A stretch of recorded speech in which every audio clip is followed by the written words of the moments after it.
Salutare! Bine v-am găsit la un nou episod. După cum scrie și în titlu, astăzi vom face o prezentare la motorul meu. Cred că ați văzut și în episoadele anterioare. Este un Explorer de 125 de centimetri cub și astăzi vreau să vă prezint așa foarte pe scurt acest motor. Deci începem cu pornirea. Are pornire și la buton, dar în acest moment nu funcționează bateria, așa că îl pornim la pedală. Acesta este butonul, de aici se oprește, aici îl pornești și aici este contactul. Avem și cheile.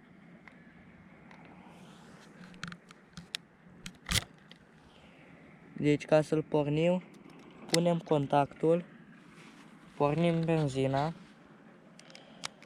Acest buton trebuie să-l punem așa și dăm o pedală. Numai că când este rece, trebuie să avem grijă și cu șocul. Trebuie să tragem șocul sus, îl pornim și după aia îl lăsăm un picuț mai jos. Și când vedem că este motorul cald, îl dăm în jos de tot.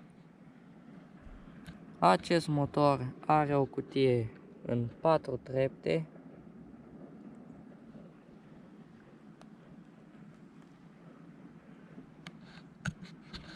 Aici este carburatorul. După cum vedeți, trebuie să-l schimb pe acesta. Aici se oprește și se pornește benzina.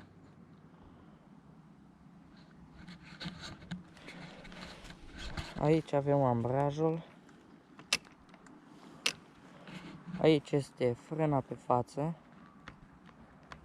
și avem frâne pe discuri, după cum vedeți.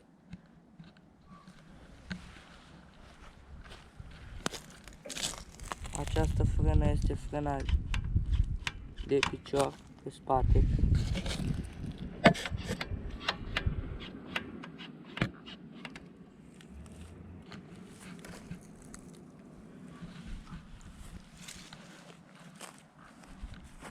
Avem un rezervor de aproximativ 3,5 litri. Este foarte măricel, zic eu, pentru un așa motor. Motorul este în 4 timpi, cred că v-ați dat seama. Aceasta este suspensia pe spate.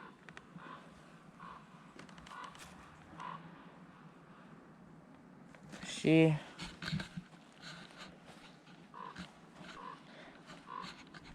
avem rata pe spate este pe 17,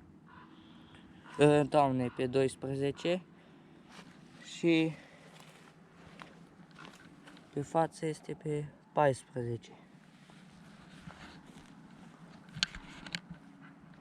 Motorul se comportă foarte bine. Îl am de aproximativ un an, poate puțin mai mult.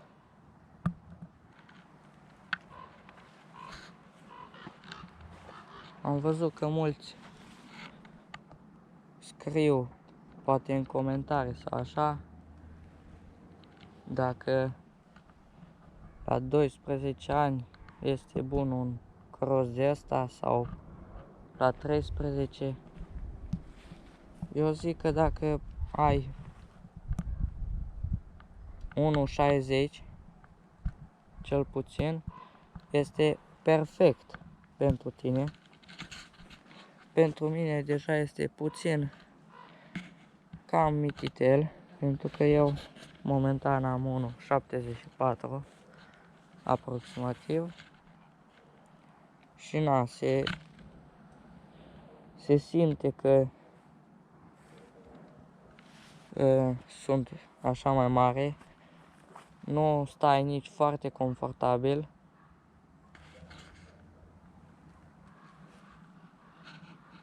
În curând s-ar putea să îmi iau altul,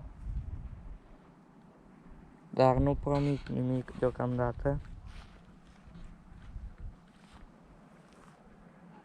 Nu cred că îmi voi lua anul ăsta, cred că anul viitor, pentru că încă nu îmi permite bugetul. Și acum că suntem spre final de video, vom porni motorul și vă voi arăta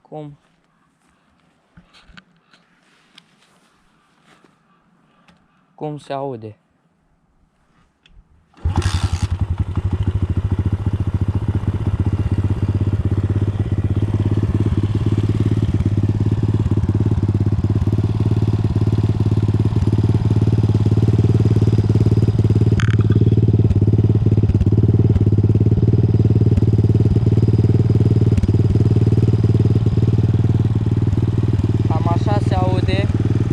Haideți să-l accelerăm și noi de 2-3 ori.